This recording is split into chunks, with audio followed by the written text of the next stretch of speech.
Hello everyone. तो हम बात कर रहे थे कैसे यूरोपियंस हैं वो भारत में पहुँचे, और इससे पहले मैंने आपको एक ओवरव्यू दिया था कि कैसे स्पेन और पुर्तगाल के बीच में ट्रीटी ऑफ टोर्डेसिलास होती है 1494 में। और उस ट्रीटी के तहत वर्ल्ड को दो हिस्सों में बांट दिया जाता है, वेस्ट और ईस्ट में। वेस्ट में जो कुछ मिलेगा वो स्पेन का होगा और ईस्ट में जो कुछ मिलेगा वो पुर्तगाल का होगा। तो इस तरीके से उस ट्रीटी के तहत वास्को डी गामा है वो भारत आता है, ये मैंने आपको पहले बता दिया था। और जब वो भारत आता है तो मई 1908 में वो पहुंचता है। और कहाँ पे पहुंचता है? कैलीकट में पहुंचता है।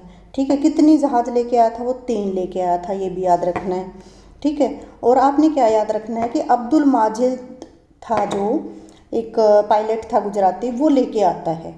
और कहाँ उतरता है? कैलीकट पर। और कैलीकट में उस टाइम राजा कौन था? जमोरियन। और इसका दूसरा नाम समूथरी भी लिख दें तो आपको कन्फ्यूजन में नहीं आना है। ठीक है, तो जैसे ही वास्को डी गामा पहुंचता है तो जो हमारा राजा है वो बहुत अच्छे से स्वागत करता है वास्को डी गामा का, फ्रेंडली रिसेप्शन उनको देता है।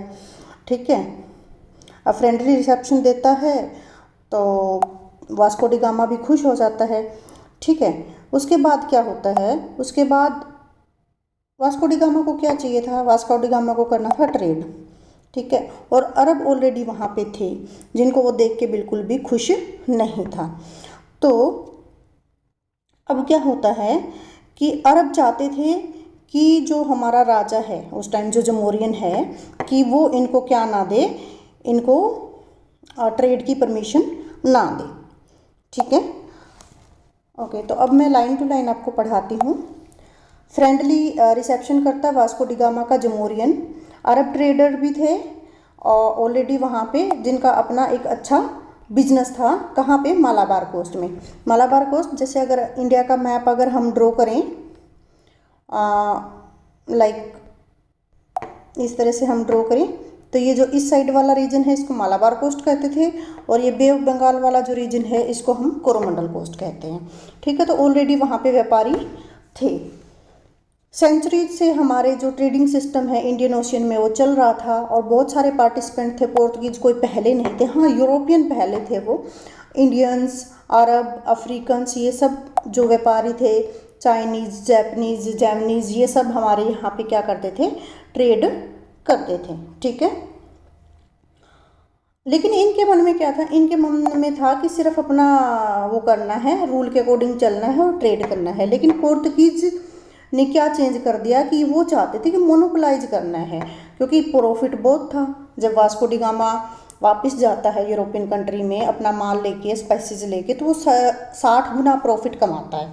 तो आप इसी बात से इस चीज़ का अंदाज़ा लगा सकते हो। अब ये भी पूछा जाता है कि वास्को डी गामा है वो इंडिया में कितने दिन तक ठहरा था? तो वो 3 महीने तक रुका था। जब वास्को डी गामा गया था वापस अपना कार्गो भर के, कार्गो मतलब जो शिप है, वो काफ़ी सारा माल यहाँ से लेके गया था और यूरोप की कंट्री में उसने बेच दिया था।